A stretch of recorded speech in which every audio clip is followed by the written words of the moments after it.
Have you ever ruined a relationship or caused a rupture in a relationship just when it started to feel real or you started to feel connection? And maybe you picked a fight. Maybe you pulled away or ended things only to regret it later. Well, that's called love sabotage. And it's not because you don't want love, it's because closeness feels unsafe. Well, let's break down why this happens and what you can do instead. So, love sabotage is when fear and shame take over the relationship. For example, you overanalyze every text that you get and you see it through a distorted lens that convinces you that that person doesn't love you, doesn't care about you, values you less, whatever it may be. And we're talking about BPD. And people with borderline personality disorder, even if it's traits or the full disorder, they have a sense of distortion as to how they see things. And love sabotage is absolutely connected to that distortion. And just like in this example, right? You get the text. Maybe they're saying something like, "Oh, I can't make it on time. I'm going to be a little late." What your BPD and family in the head tells you is, "Oh, they don't love you enough or care about you enough to be on time. So they're obviously going to leave you." And then that activation sets you spinning. So maybe you reply with an angry reply and cursing them out, maybe, or judging them, or whatever it may be. Now, in another instance, you could pick fights right after a moment of closeness. Now, this is very common for a lot of individuals with DPD. After an experience of intimacy, it doesn't always have to be sexual. It could also be you had a really great day with them, or you had a great experience with them going somewhere, or sharing something, even if it's like a dessert or whatever it may be. So, after that moment of closeness, your BPD kicks in and says, "You're never going to have this again." Or this is obviously a once in a lifetime experience, so you should be destitute, which causes a feeling of emptiness, which adds to the sense of fear. So then, because you've been activated, then you have this response pattern of maybe accusing them, maybe you physically get in an altercation with them. There's a whole host of variations to how you might respond once you're activated, but they're all maladaptive because they increase the probability of sabotaging the love that you actually want.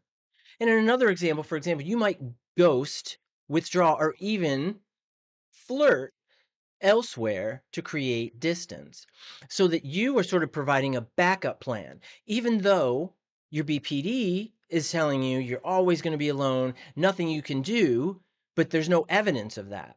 So you have this contrary thought with no evidence in your environment. And that puts BPD in control. And that's not what we want because that increases that probability of love sabotage even more. And these behaviors feel protective, but they keep love out and they erode relationships over time. And that's why we have to figure out why it happens and how you can break the cycle. So it usually comes from deep core wounds. And these core wounds are what I call core content. Now, classic core content for those with BPD tends to be fear of abandonment, rejection sensitivity, and emptiness. So we have to look at how are those BPD statements impacted or connected to core content? Because invariably they are. In my clients, we are making those connections time and time and time again. And that insight is so valuable. And what those core wounds communicate is that you're unworthy and everybody's going to leave you and they're going to reject you out of hand. Now, to cover the pain, a lot of times you might lash out, pull away, or even test your partner. Now, the test is that you accuse your partner of something or you interrogate them about something. And in doing that, what happens is that you inadvertently, unconsciously create that rupture.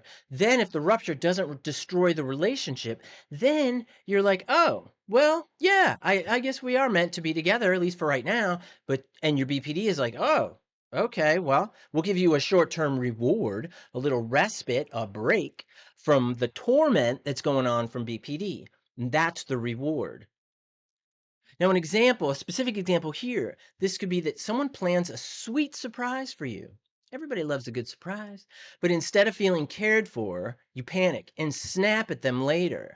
Later, you feel guilt and confusion. And that's that sabotage cycle at work. Something pleasant, you feel connected, activation, abandonment, rejection. So you snap at them, go with them, whatever it may be. And then later, when things settle down and that distortion settles, then you feel guilty and confused, which actually then reactivates that abandonment and rejection.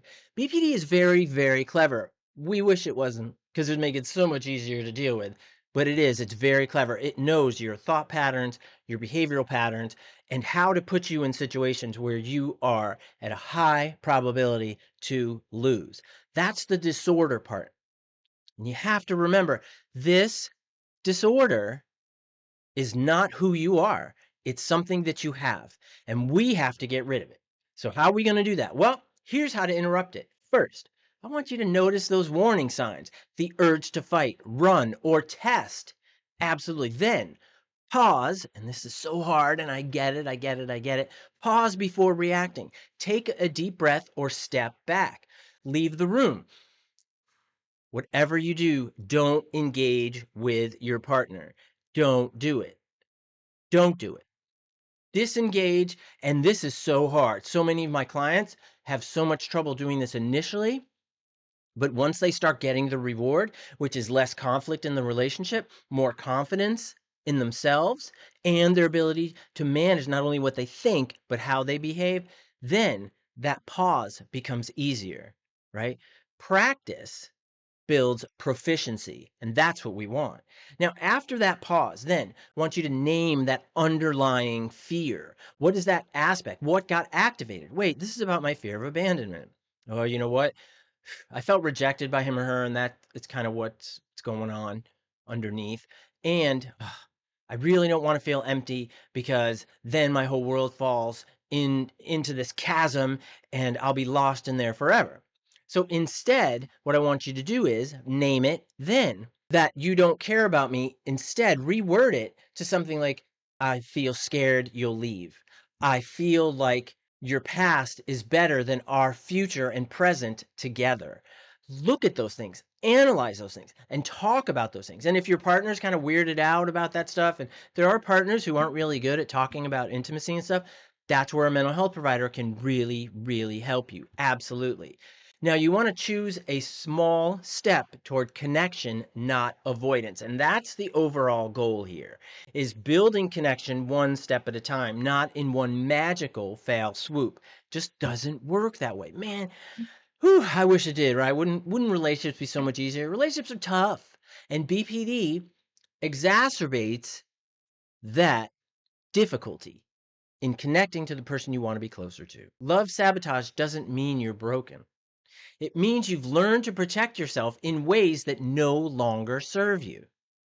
With awareness and new choices, you can let love in instead of pushing it away. Now, if this video helped, I want you to subscribe, share, whatever you can do. Leave a comment. That's always awesome. And that can be really, really important because other people might be going through this and they could benefit from your knowledge and insight. So thank you very much. I hope you found this helpful, and I'll see you next time. Bye-bye.